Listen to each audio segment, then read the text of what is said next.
4 धनलक्ष्मी देणारी झाडं आहेत पहा, की ज्याच्यामध्ये सफेद अपराजिता म्हणजे गोकर्ण, की जे जे आपल्याला शंकरालाही वाहता येतं आणि इतर देवतांनाही वाहता येतं. हे अपराजिताची वेल असते पहा आणि त्या वेलीला भरपूर फुलं येतात. मग ही वेल जर आपण हॉलच्या खिडकीमध्ये ठेवली, तर ती पूर्ण खिडकीभर पसरेल.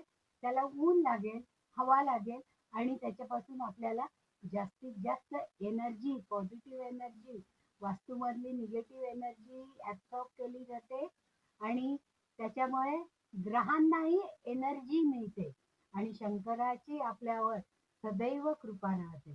शंकर हा भोळा आहे आणि तो आपल्याला जास्तीत जास्त आपल्या उपासनेला पावतो पहा. जेव्हा गोकर्णाचं हे फूल आपण त्याला वाहू दर सोमवारी, त्यावेळेस तो नक्कीच प्रसन्न होईल. त्याचप्रमाणे दुसरं आहे लक्ष्मणा किंवा हे जांभळ्या रंगाचं फूल येतं पहा. छोटीशी कुंडी असते आणि आता नर्सरीमध्ये ही सगळी रोपं आपल्याला मिळतात पहा. त्याला जांभळं फूल येतं.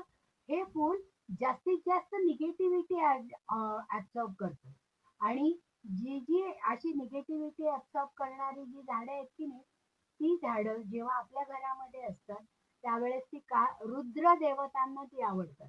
म्हणजे काळभैरव, शंकर, दुर्गा किंवा काली माता या सगळ्यांना ती फुलं अतिशय आवडतात. मग ती फुलं जर आपण त्यांना वाहिली, तर आपल्याला जास्तीत जास्त फायदा त्याच्यापासून होतो. त्याचप्रमाणे मोरपंखी म्हणून एक झाड आहे, की त्याला मोरपंखासारखी फुलं येतात पहा. तेही झाड निगेटिव्ह एनर्जी सोक करण्यासाठी सगळ्यात जास्त उपयोगी आहे. आणि चौथं आणि शेवटचं म्हणजे लक्ष्मी कमल. मग लक्ष्मी कमल हे कमळासारखं असतं. जसं स्फटिकाचं कमळ असतं, तसं हिरव्या, निळ्या किंवा निळसर हिरव्या अशा 2 कॉम्बिनेशनमध्ये हे झाड मिळतं आणि कुठल्याही नर्सरीमध्ये आता ते अवेलेबल आहे पहा. हे झाड जर आपण आपल्या देव्हाऱ्याच्या जवळ ठेवलं, तर लक्ष्मीचा वास तिथे सतत राहील.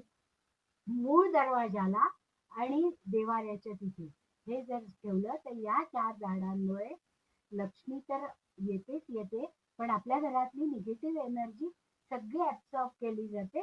ज्यामुळे प्रत्येक घरातल्या प्रत्येक खोलीमध्ये पॉझिटिव्ह एनर्जी चक्राकार फिरते आणि ती सगळीकडे पसरते. धन्यवाद.